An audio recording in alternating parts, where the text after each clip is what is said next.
ವನಿತೆಯರ ಚರಿತ್ರೆಯು ಚಿತ್ರದುರ್ಗದ ಓಬವ್ವನ ಕತೆ ಇದು. ಕನ್ನಡ ನಾಡಿನ ವೀರ ವನಿತೆಯರ ಚರಿತ್ರೆಯು ಚಿತ್ರದುರ್ಗದ ಓಬವ್ವನ ಕತೆ ಇದು. 18ನೆಯ ಶತಮಾನದಲ್ಲಿ ಬಾಳೆಗಾರ ಮದಕರಿ ನಾಯಕ ಛಲವಾದಿ ಕಹಳೆ ಮುದ್ದ ಹನುಮಪ್ಪ ಕೋಟೆಯ ಕವಲುಗಾರ. ಈತನ ಪತ್ನಿಯೇ ನಮ್ಮ ದಿಟ್ಟವನಕ್ಕೆ ಓಬವ್ವ. ಕನ್ನಡ ನಾಡಿನ ವೀರ ವನಿತೆಯರ ಚರಿತ್ರೆಯು ಚಿತ್ರದುರ್ಗದ ಓಬವ್ವನ ಕತೆ ಇದು.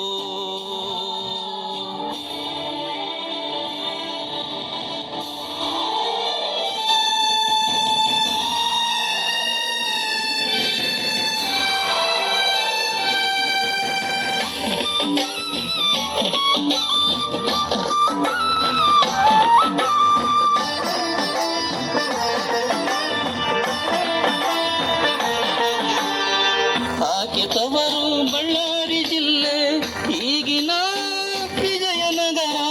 ಆಕೆ ತವರು ಬಳ್ಳಾರಿ ಜಿಲ್ಲೆ ಈಗಿನ ವಿಜಯನಗರ. ಜಿಲ್ಲೆಯ ಪಾಳೆಗಾರರ ಸಂತತಿ ಇರುವ ಗುಡೆಕೋಟೆ ಛಲವಾದಿ ಕಹಳೆ ಚನ್ನಪ್ಪನ ಮಗಳು. ಮದಕರಿ ನಾಯಕ ವರಿಸಿದ ಈ ಊರಿನ ಹೆಣ್ಣ. ಕಾವಲುಗಾರ ಮುದ್ದ ಹನುಮಪ್ಪ ವರಿಸಿದ ಓಬವ್ವನ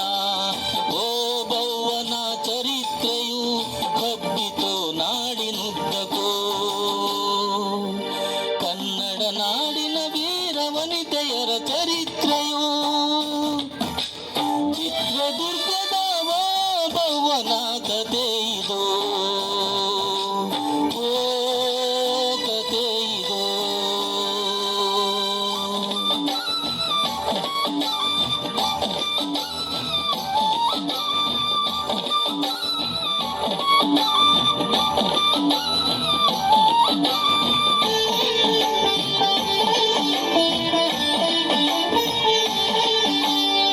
ಶ್ರೀರಂಗಪಟ್ಟಣದ ಅಂದಿನ ದೊರೆ ಹೈದರಾಲಿಯು ನಿಮಗೆ ಗೊತ್ತೇ. ತನ್ನ ರಾಜ್ಯದ ವಿಸ್ತಾರಕ್ಕಾಗಿ ಚಿತ್ರದುರ್ಗಕ್ಕೆ ಮುತ್ತಿಗೆ ಹಾಕಿ ಯಾರಿಗೂ ಅರಿವಿಲ್ಲದೆ ಸೇನೆ ನುಗ್ಗಿಸಿದ ಕೋಟೆಗೆ. ಕಾವಲುಗಾರ ಊಟಕ್ಕೆ ಹೋದ ಸಮಯವ ನೋಡಿ ಕಳ್ಳಗಿಂಡಿಯಲ್ಲಿ ತೆವಳುತ್ತಾ ಸಾಗಿತ್ತು ಸೇನೆಯು. ಅದೇ ಸಮಯಕ್ಕೆ ನೀರು ತರಲೆಂದು ಹೊರಗೆ ಬಂದಳು ಓಬವ್ವ.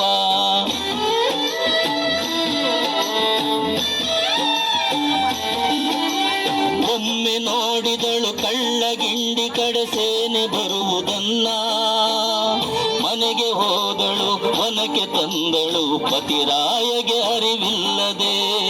ವೀರಗಚ್ಚೆಯ ಹಾಕಿ ನಿಂತಳು ವೀರವೇಷದ ಸಿಮ್ಮಿಣಿಯಾಗಿ.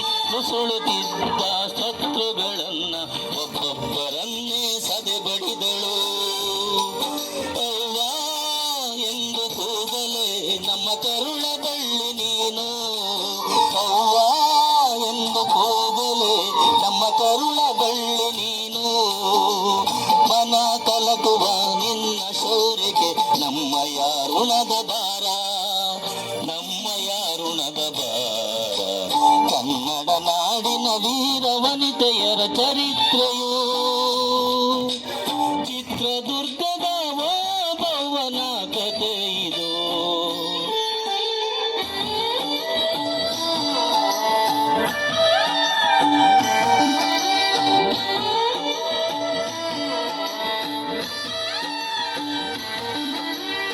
ಊಟ ಮುಗಿಸಿದ ಪತಿಯು ಓಬವ್ವನ ನೋಡಿ ರಣಕಹಳೆಯ ಊದಿ ಯುದ್ಧಕ್ಕೆ ಕರೆ ನೀಡಿ ಹುರಿದಿಂಬಿಸಿದಳು ತಮ್ಮ ಸೈನ್ಯಕ್ಕೆ ಕೊನೆಗಳಿಗೆವರೆಗೂ.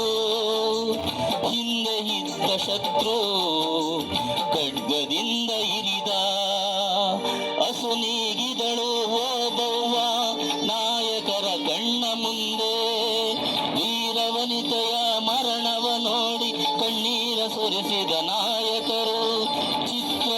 ಚಿತ್ರದ ಕೋಟೆ ತುಂಬಿದೆ ಜನಸಾಗರದಿ. ಓ ಬೌವನ ಅಂತಿಮ ಯಾತ್ರೆಗೆ ಕಣ್ಣೀರ ಕೋಡಿ. ಕನ್ನಡ ನಾಡಿನ ವೀರ ವನಿತೆಯರ ಚರಿತ್ರೆಯೋ ಚಿತ್ರದುರ್ಗದ ಓ ಬೌವನ ಕಥೆ ಇದು. ಕನ್ನಡ ನಾಡಿನ ವೀರ ವನಿತೆಯರ ಚರಿತ್ರೆಯೋ ಚಿತ್ರದುರ್ಗದ ಓ ಬೌವನ ಕಥೆ ಇದು. 18ನೆಯ ಶತಮಾನದಲ್ಲಿ ಬಾಳೆಗಾರ ಮದಕರಿ ನಾಯಕ